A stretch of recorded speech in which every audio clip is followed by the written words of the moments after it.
مسلمانوں، رب کا یہ فیصلہ ہے اور رب کا یہ فیصلہ ہی نافذ ہوا، ہو رہا ہے اور آئندہ بھی ہوگا۔ ان شانئک هو الابتر، اے میرے محبوب صلی اللہ علیہ وسلم، تیرا دشمن بے نسل ہوگا، اس کی کوئی قوت دنیا میں قائم نہیں ہو سکتی۔ ایک وقت تھا ابو جہل، یہ شرک و کفر کا سرغنہ، محمد مصطفیٰ صلی اللہ علیہ وسلم کی مخالفت میں اٹھا۔ اللہ ذوالجلال نے بچوں کے ہاتھوں اسے جہنم رسید کیا۔ اللہ کے رسول صلی اللہ علیہ وسلم نے دین کو پھیلانے کے لیے طائف میں بھی ان طائف کے غنڈوں سے تکلیفیں ملی۔ رب تعالی نے اس وقت بھی کس طرح نیست و نابود کیا ان مشرکوں کو۔ ایک وقت وہ بھی آیا، آپ سجدہ میں پڑے ہیں، آپ کے اوپر اوجری ڈال دی گئی، آپ کو زخمی کیا گیا، لیکن آج کوئی شخص ان کے نام تک نہیں جانتا۔ ان ظالموں کو لعنہم اللہ فی الدنیا والآخرہ وأعد لهم عذابا مہینا۔ قرآن کہتا ہے والذین یؤذون اللہ ورسولہ، جو اللہ کو تکلیف دیتا ہے، جو اس کے رسول کو ایذا پہنچاتا ہے، فیصلہ کیا ہے؟ یہ لعنتی ہے، ملعون ہے، دنیا میں بھی آخرت میں بھی۔ وأعد لهم عذابا مہینا، اور ان کے لیے اللہ تعالی نے ذلیل کر دینے والا عذاب تیار کر رکھا ہے۔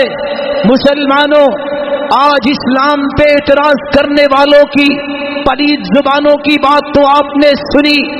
ان کی زبانوں سے سن کر دشمن کافر کو بھی جرت ملتی ہے، کبھی وہ خاکے بناتا ہے، کبھی وہ خاکوں کا مقابلہ کروانے کا اعلان کرتا ہے۔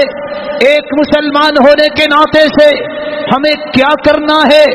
ہمیں دین اسلام کی روشنی میں اپنی زندگی کے امور کو نپٹانا ہے۔ 5 کام کیجئے۔ سب سے پہلی ذمہ داری، جب کائنات کی سب سے اعلیٰ ہستی پر زبان کھولی جائے، جب کائنات کی سب سے عارفہ اسما ہستی کے بارے میں اس طرح تکلیف والے معاملات سامنے آئے، تو اس کے تذکروں کو عام کرو، اللہ کے پیارے پیغمبر کی تعریفیں زیادہ کرو، سیرت کی کتابیں پڑھو، سیرت کی کتابیں پرنٹ کرواؤ۔ لوگوں کے اندر یہ آگہی ہونی چاہیے، یہ آشنائی ہونی چاہیے، وہ کون سی ہستی ہے جس کے بارے میں پلید زبانیں جرت کر رہی ہے۔ ذمہ داری ہے میری بھی اور آپ کی بھی، اس زبان سے اس محمد مصطفیٰ کی تعریفیں کرو، تذکرے عام کرو، کثرت سے آپ کی سیرت کا مطالعہ کرو، مختلف کتابیں لوگوں تک پہنچاؤ۔ دوسری بات، رسول اللہ صلی اللہ علیہ وسلم سے محبت ہے تو ان کا جواب کیسے دیا جائے؟ دوسرا جواب یہ ہے، اس وقت مشرک کہتے تھے مذمما، یہ تو مذمت کیا گیا ہے۔ اللہ کے رسول فرماتے ہیں انا محمد، اور میں تو محمد ہوں۔ دشمن بھی تعریف ہی کرتا ہے اور کرے گا۔ کائنات میں سب سے زیادہ تعریف اللہ کے بعد اگر کسی کی ہے تو وہ محمد مصطفیٰ ہے۔ کثرت سے درود پڑھنا سیکھو، عادت بناؤ، چلتے پھرتے، خصوصاً جمعے کے دن اللہ کے رسول نے فرمایا تھا فَأَكْثِرُوا عَلَيَّ مِنَ الصَّلَاةِ، کثرت سے درود پڑھا کرو۔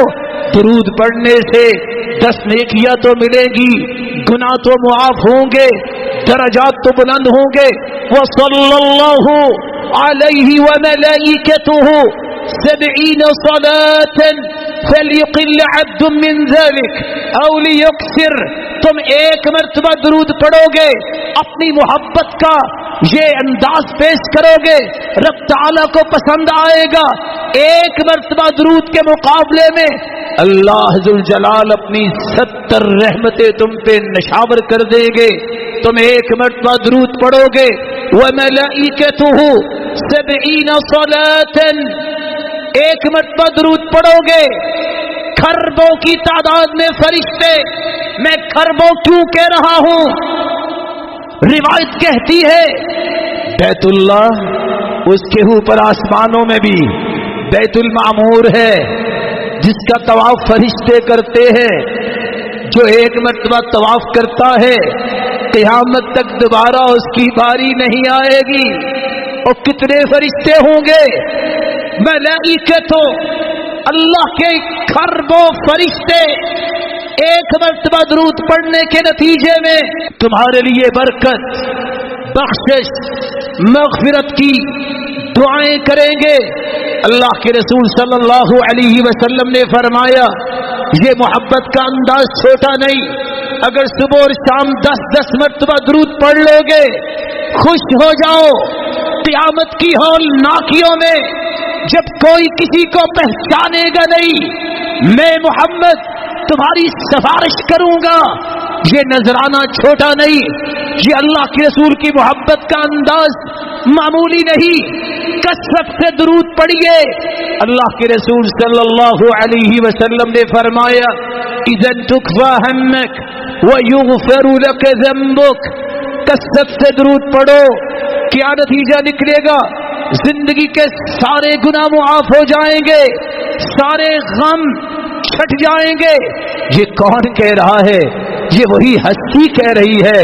فداہ ابی و امی وکل ما یملک نفسی، جس پہ میرے ماں باپ قربان ہو جائیں، جو کچھ میری ملکیت میں ہے قربان ہو. یہ اس ہستی کی زبان سے نکلا ہے جس کی زبان سے اللہ نے حق کو جاری کر دیا. تیسرا طریقہ، اگر آپ ان خاکوں کا جواب دینا چاہتے ہو تو یاد رکھنا اس کا تیسرا طریقہ یہ ہے، اگر سچی محبت ہے، دشمن جو کہتا ہے کہتا رہے ما عززوا باطل ولو طلع القمر من بین جبینہ. یاد رکھو باطل کبھی عزت نہیں پا سکتا اگرچہ اس کے ماتھے سے چاند نکل کے آسمان پہ چڑھ کے چمکنے لگ جائے. لیکن یہ بھی یاد رکھنا ما ذل ذو حق، حق والے کبھی پریشان نہیں ہوتے، ذلیل نہیں اللہ ان کو کرتا. ولو افق العالم علی، خواہ پوری دنیا اس کے بارے میں تالیاں بجاتی نظر آئے، حق والوں کا کام یہ ہے اپنے حق پہ اور ڈٹ جاؤ. سعد رضی اللہ تعالیٰ عنہ نے کہا تھا او میرے ساتھیوں، میں تو جا رہا ہوں اپنے رب کے پاس، لیکن یاد رکھنا اگر تم میں سے کوئی ایک بھی بچا اور آپ کی زندگی میں محمد مصطفیٰ تک دشمن پہنچ گیا تو قیامت کے دن تمہارے پاس کوئی بہانہ پیش کرنے کے لیے نہیں ہوگا. ہارون الرشید نے امام مالک سے پوچھا تھا کیا خیال ہے جو نبی کے بارے میں نازیبا لفظ بولتا ہے؟ کہا کیا مطلب؟ کہا عراقیوں نے فتویٰ دیا ہے کہ جو نبی کو گالی دے اس کو کوڑے لگائے. امام مالک غصے میں آئے، کہا کیا کہہ رہے ہو؟ کس کے کوڑوں کی بات؟ اس امت کو زندہ رہنے کا حق کیا ہے جس کے پیغمبر کے بارے میں کوئی زبان کھولے اور وہ زندہ رہے اور اس کے اندر یہ غیرت نہ جاگے؟ یہ کیسے جاگے گی؟ اللہ کے رسول کی سنت کو مانو، اس کی ہر کام کو اور مضبوطی سے تھامو. تمسکو بہدیہ، اس کی سنت کو، اس کے طریقے کو اور اس کے دین کو اور مضبوطی سے تھامو. دشمن کے لیے سب سے بڑا وار یہ ہوتا ہے وہ نام مٹانے کے لیے اس طرح کی بزدلانہ حرکتیں کرتے ہیں، مومن اطاعت، اتباع، فرما برداری، آپ کی سنت کا علم اٹھا کر آپ کی حدیث اور سنت کی تعلیم، تربیت، دعوت اور اس کا سکھانے، سمجھانے، عام کرنے، دنیا کے کونے کونے تک پہنچانے کے لیے کدو کاوش کرتا ہے. اور یہی ایک طریقہ ہے جس سے دشمن اپنے حسد میں ہی مرتا ہے کہ میرا کام تو نہ ہوا، یہ تو اور بڑھ گئے. ایک وقت آیا تھا جس نے محمد مصطفیٰ کے خاک ظالم نے بنائے. آپ کو علم نہیں کہ اللہ نے کس طرح مسلمانوں کی مدد کی، کتنے لوگ مسلمان ہوئے. دشمن بھی پکار اٹھا، واقعہ یہی ہستی ہے. اور کہنے والا کہتا ہے تھا وہ کافر، اگر میں زندہ ہوتا اس وقت تو میں محمد کے قدموں میں بیٹھ جاتا، کیونکہ اس جیسا انسان تاریخ میں نہیں آیا. چوتھا طریقہ، اگر دشمنوں کا جواب دینا ہے تو اس کا یہ بھی طریقہ ہے، آپ صلی اللہ علیہ وسلم کی نافرمانی چھوڑ دو. ایک طرف نعرہ لگائے کہ حرمت رسول پہ جان بھی قربان ہے، دوسری طرف مسجد کی بجائے قبر کو سجدہ کرنا چھوڑو. ایک طرف نعرہ لگائے حرمت رسول پہ جان بھی قربان ہے، لگتا ہے بھول گیا جان قربان کرنے سے پہلے داڑھی کو قربان کر دیتا ہے. شاید چھری ہاتھ سے تذبذب کی حالت میں چلاتا ہے، وہ اوپر چل جاتی ہے. کس طرح کا نعرہ ہے؟ پہلے اپنی نافرمانی کو ختم کرو. یہ نبی کریم کی سنت ہے، جس کو رب کے محبوب کے چہرہ پسند نہیں ہے. میں کیا کہوں اگر کل کو فیصلہ یہ ہو گیا کہ تمہیں تو رب کے محبوب کا چہرہ پسند نہیں، تم کس محبت کے دعوے دار ہو؟ کیا جواب ہوگا؟ نافرمانی چھوڑو، جو حدیث میں آیا ہے اس کو اختیار کرو، بدعات ختم کرو، بناوٹی قصے، کہانیاں، اپنے کشید کیے ہوئے تجربات، اپنے کشید کیے ہوئے دین کے مفاہیم کو اپنے پاؤں تلے رون دو. اگر کامیابی چاہتے ہو نبی کی نافرمانی، اور یہ میں کیوں زور دے رہا ہوں شرک اور بدعت پہ، کیونکہ شرک کی کوئی معافی نہیں. اگر دنیا میں معافی نہ مانگی گئی، ان اللہ لا یغفر ان یشرک بہ ویغفر ما دون ذلک لمن یشاء. اللہ ذو الجلال شرک کو معاف نہیں کریں گے. اور میں بدعت پہ زور کیوں دے رہا ہوں؟ حسن بصری کہا کرتے تھے جو بدعتی کے ساتھ بیٹھ ہی جاتا ہے اللہ اس کے دل سے نور کو کھینچ لیتے ہیں. جو کسی بدعتی کی مدد کرتا ہے، قاضی حضیل بن عیاض کہا کرتے تھے فقط اعان علی ہدم الاسلام، اس نے اسلام کی عمارت کو گرانے میں مدد کی ہے. اور میں کیوں زور دے رہا ہوں؟ ان اللہ احتجز احتجب احتجر التوبہ عن كل صاحب بدعہ.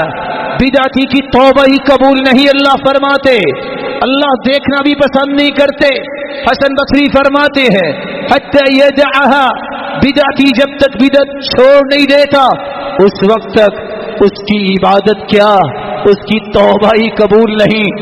ساری رات سجدے میں پڑا رہے، سارا دن زبان سے حرکت دیتا رہے، ذکر کرے، لیکن نبی کا طریقہ اسے پسند نہیں، محمد مصطفیٰ کی عظمت کا قائل نہیں، سنت کے مطابق نہیں، حدیث کے مخالف ہے.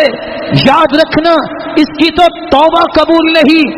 اور آخری بات میں کیے دیتا ہوں، ان خاکوں کا جواب وہ جواب ہے جو رسول اللہ صلی اللہ علیہ وسلم نے سکھایا.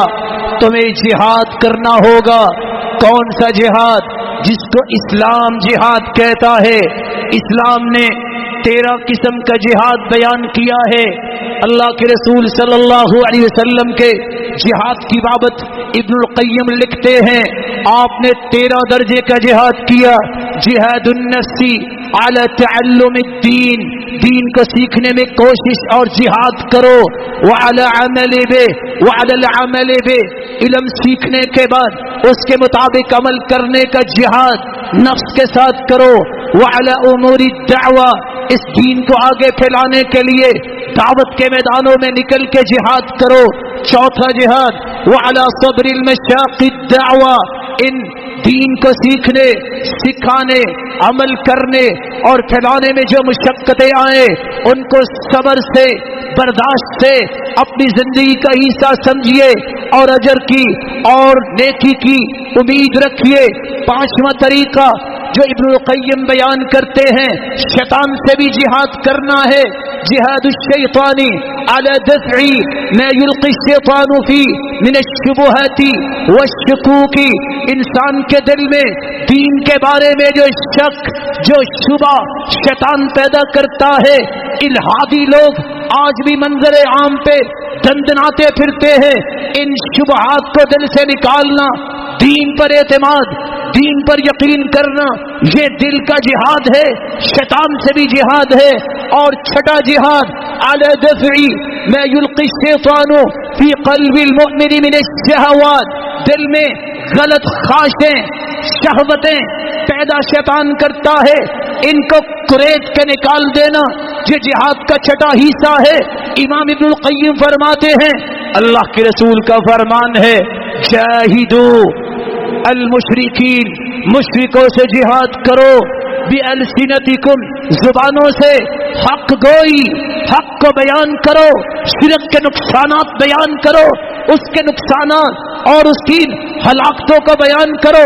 جاہدوا بِأَلْسِنَتِكُمْ وَأَمْوَالِكُمْ، اپنے مالوں سے جہاد کرو.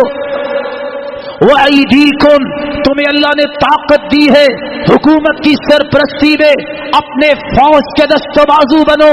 اور جو کافر محمد مصطفیٰ کے بارے میں آنکھ نکالے، آنکھ اٹھائے، اس کی آنکھ نکالنے کے لیے سسٹم کے تحت، نظم کے تحت ہاتھوں سے جہاد کرو، مال سے جہاد کرو، زبانوں سے جہاد کرو. وَبِأَنفُسِكُمْ، اگر جان کا نذرانہ بھی پیش کرنا پڑے اس کے لیے بھی دریغ نہ کرو. اور تیسری روایت میں آتا ہے، من رأى منكم منکرا فلیغیرہ بیدی، جو برائی کو دیکھے ہاتھ سے روکے. یہ کس کی ذمہ داری ہے؟ حکومت کی ذمہ داری ہے. فإن لم يستطع، جو اس منزلت پہ نہیں، جو اس شعبے میں نہیں، فبلسانی، اس کو اپنی زبان سے برائی روکنی چاہیے. یہ کن کی ذمہ داری ہے؟ حق اور سچ اور حقیقتوں کو آگاہی کی طرف لے جانا علماء کی ذمہ داری ہے. فإن لم يستطع فبقلبی وذلك اضعف الایمان، اگر اتنی بھی طاقت نہیں تو دل سے برا جانیے. جہاں سب سے پہلی ذمہ داری میری اور آپ کی یہ بنتی ہے، حدیث کہتی ہے اذا اعملت الخطیئة فی الارض فانکرها، اگر کوئی گناہ ہو رہا ہو، اللہ کی نافرمانی ہو رہی ہو، جو برا سمجھتا ہے وہ ایسا ہے جیسے اس نے روکا اس کو. سب سے پہلے دل میں نفرت، بغض پیدا کیجئے کافروں کے بارے میں جنہوں نے ہرزہ رسائی کی ہے، اور اس شخصیت کے بارے میں اپنے ہاتھوں کو حرکت اور زبانوں کو حرکت دی ہے.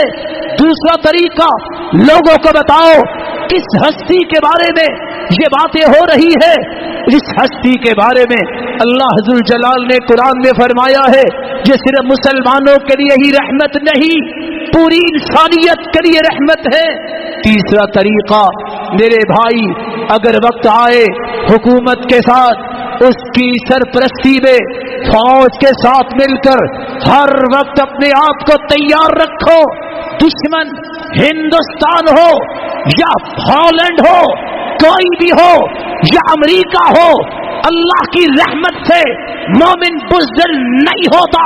کسی وقت بھی اگر دین بچانے کے لیے، رب کی توحید کی حفاظت کرنے کے لیے، محمد مصطفیٰ کی ذات اور سنت کی چاکری کرنے کے لیے ضرورت پیش آئے، سب سے پہلے اپنا مال، اپنی رائے، اپنی جان پیش کرنے کو سعادت سمجھنے کے لیے تیار رہنا.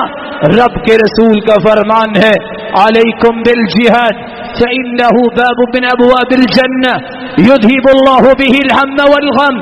جہاد کو لازم پکڑو، یہ جنت کا دروازہ ہے، اس سے غم اور پریشانیاں دور ہوتی ہیں. لیکن کیسے لازم پکڑو؟ جیسے حدیث بتاتی ہے، جیسے سب سے بڑے مجاہد نے سمجھایا ہے، اصولوں کی روشنی میں، ضابطوں کی روشنی میں، فساد نہیں، جہاد اسلام نے بولا ہے۔ اور اللہ کے رسول نے فرمایا تھا من لم یغزو ولم یحدث به نفسه مات على شعبة من نفاق، جو شخص جہاد نہیں کرتا یا اس کے دل میں تڑپ بھی نہیں ہے، یاد رکھنا وہ تو منافقت کی موت مرے گا۔ رب تعالی ہم سب کو محفوظ فرمائے، اور ہمیں اس بات کی بھی امید واثق ہے جس کو اللہ نے زبان دی ہے، جس کو اللہ نے عہدہ دیا ہے، جس کو منصب دیا ہے، اس کو بھی اپنی ذمہ داری ادا کرنی چاہیے، حکومت کو بھی اور وزراء کو بھی اور عوام کو بھی، علماء کو بھی اپنی اپنی ذمہ داری کو ادا کرنا یہ ایک ضروری امر ہے۔ اللہ ذوالجلال قیامت کے دن ہمیں اپنے محبوب کی رفاقت نصیب فرمائے اور اس کے دست شفقت سے حوض کوثر سے پانی پلائے۔